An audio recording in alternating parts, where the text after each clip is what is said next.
Bases neurobiológicas da ansiedade e da depressão, compreendendo a ansiedade e a depressão e sua correlação com o sistema nervoso central. Esse vídeo faz parte de uma série do projeto Desvendando o Cérebro Humano.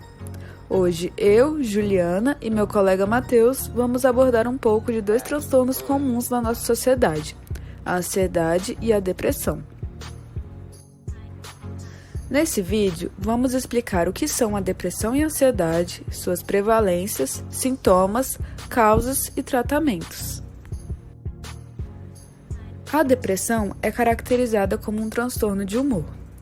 Humor é uma emoção ou sentimento difuso e persistente que influencia o comportamento de uma pessoa e colore sua percepção de ser no mundo. Ou seja, um transtorno de humor altera patologicamente nossa forma de enxergar o mundo e a vida. Segundo a Organização Mundial de Saúde, mais de 300 milhões de pessoas sofrem com a depressão, sendo que esses dados podem variar de acordo com a localização geográfica e até mesmo com a estação do ano. A depressão pode se apresentar muitas vezes de forma silenciosa, por isso é necessário atentar-se a possíveis fatores de risco. De forma geral, o histórico familiar, o estado civil, uso de substâncias, comorbidades, moradia em área rural e fatores psicossociais podem influenciar no acometimento da depressão. Além disso, a cada um homem, 2 mulheres possuem depressão.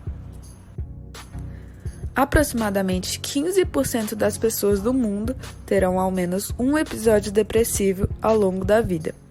Indivíduos na faixa dos 30 anos são os mais acometidos, porém, essa idade tende a diminuir, ou seja, pessoas mais jovens estão deprimindo mais. Dentre os sintomas, os principais são humor reprimido e rebaixado, perda do prazer pelas atividades, alterações do sono e do apetite, comunicação lenta, diminuição da energia, sentimento de inutilidade ou culpa e pensamentos associados à morte. Esses sintomas são provocados por alterações que partem do sistema nervoso central. Os neurotransmissores, por exemplo, são essenciais para a comunicação entre os neurônios e atuam em diversas áreas, como humor, sono, prazer, memória e aprendizado. Quando esse processo não ocorre como deveria, ocorrem alterações no sono, no apetite e na disposição. Além disso, o hipocampo, o córtex pré-frontal e a amígdala são responsáveis por funções como o processamento da memória, aprendizado, concentração e cognição.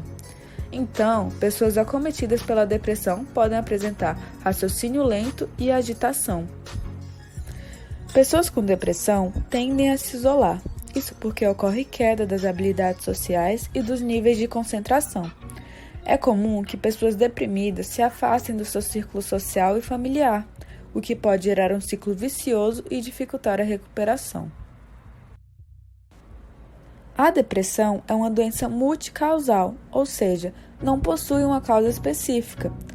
O ambiente, a genética e as condições sociais podem influenciar no aparecimento do quadro.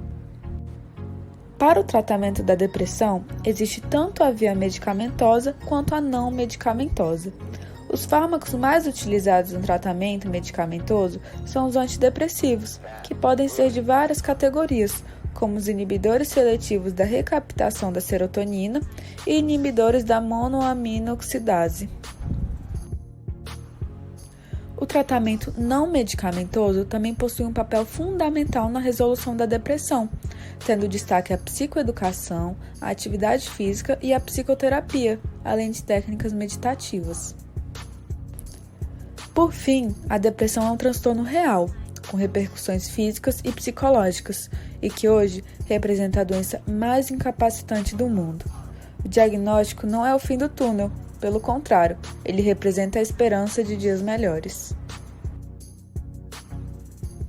Com certeza você já ouviu falar que alguém está ansioso, ou você mesmo já se sentiu assim.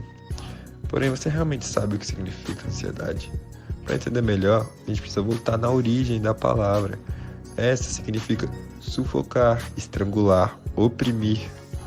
E isso está intimamente ligado aos sintomas da ansiedade, em que você se sente agoniado, angustiado, preocupado.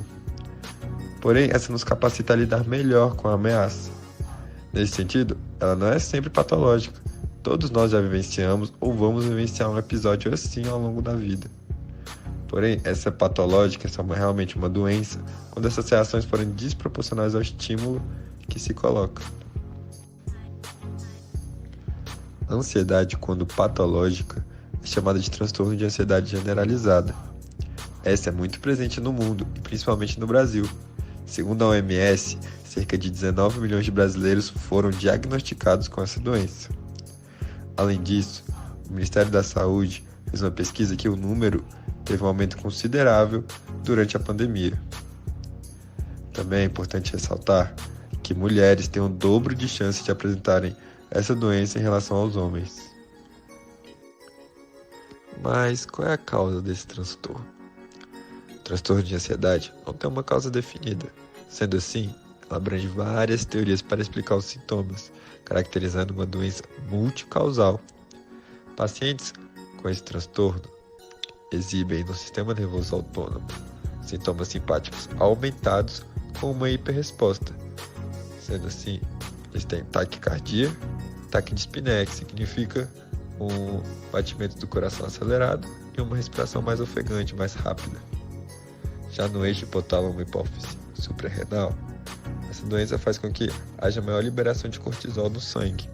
Isso pode levar a hipertensão, osteoporose, imunossupressão, dislipidemia e resistência à insulina, o que é muito comum nos transtornos ansiosos.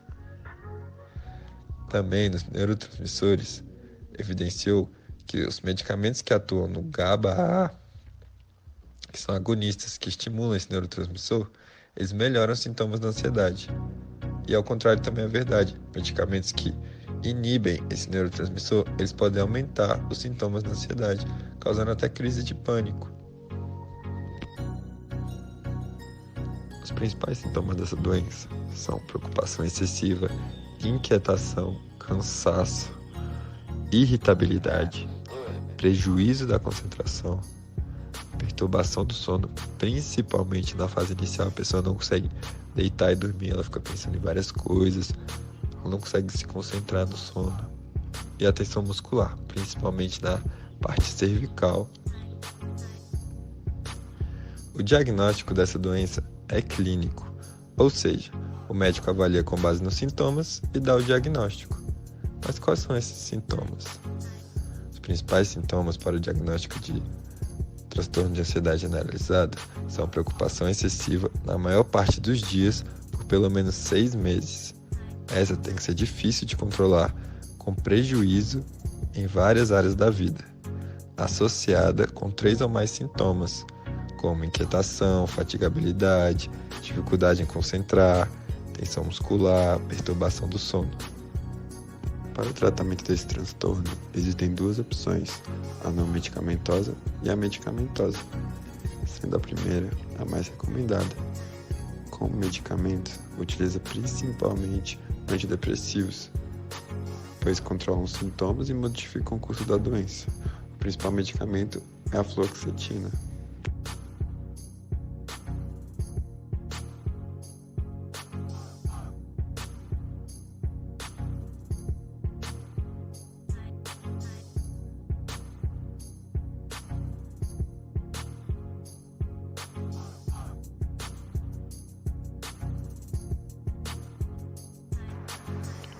Já na forma não medicamentosa, existem várias opções, como psicoeducação, psicoterapia, exercícios respiratórios, meditação, yoga, entre outros.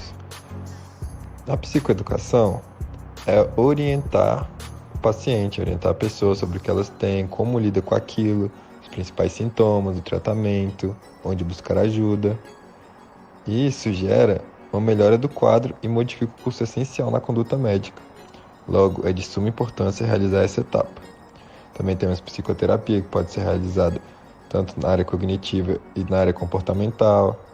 Também é importante ensinar o paciente como fazer exercícios respiratórios, como ir para um lugar tranquilo, colocar os pés no chão, colocar as mãos sobre as coxas, inspirar profundamente, segurar, soltar pela boca devagar, respiração no foco abdominal. É importante você ressaltar tratamentos para a pessoa se sentir mais acolhida. Também você pode orientar sobre participar de meditação, de yoga, entre outros. Esse é o principal tratamento e é o que dá mais resultados. E aqui encerro o nosso vídeo. Espero que tenham gostado e obrigado pela atenção.